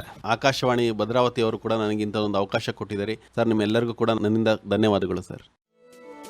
ರೈತ ಬಾಂಧವರೇ ಹಾಗೂ ಕೇಳುಗರೆ, ಪ್ರತಿದಿನ ಸಂಜೆ 6:50ಕ್ಕೆ ಮೂಡಿಬರುವ ಕೃಷಿ ರಂಗ ಕಿಸಾನ್ವಾಣಿ ಕಾರ್ಯಕ್ರಮ ಭದ್ರಾವತಿ ಕೇಂದ್ರದಿಂದ ಯಾವ ರೀತಿಯಾಗಿ ಮೂಡಿ ಬರ್ತಾ ಇದೆ, ಮತ್ತು ಈ ಕಾರ್ಯಕ್ರಮದ ಕುರಿತು ನಿಮ್ಮ ಅನಿಸಿಕೆ, ಅಭಿಪ್ರಾಯ, ಸಲಹೆ, ಸೂಚನೆ ಏನಾದರೂ ಇದ್ದಲ್ಲಿ ನಮ್ಮ ವಾಟ್ಸಪ್ ನಂಬರಿಗೆ ಇದನ್ನು ನೀವು ಬರೆದು ತಿಳಿಸಬಹುದು. ನೀವು ಬರೆದು ಕಳಿಸಿದ ಮಾಹಿತಿಯನ್ನು ಅದೇ ಕಾರ್ಯಕ್ರಮದಲ್ಲಿ ಪ್ರಸಾರ ಮಾಡಲಾಗುವುದು. ನಮ್ಮ ವಾಟ್ಸಪ್ ಸಂಖ್ಯೆ ಹೀಗಿದೆ: 9481572600. ಇನ್ನೊಮ್ಮೆ ಕೇಳಿ: 9481572600.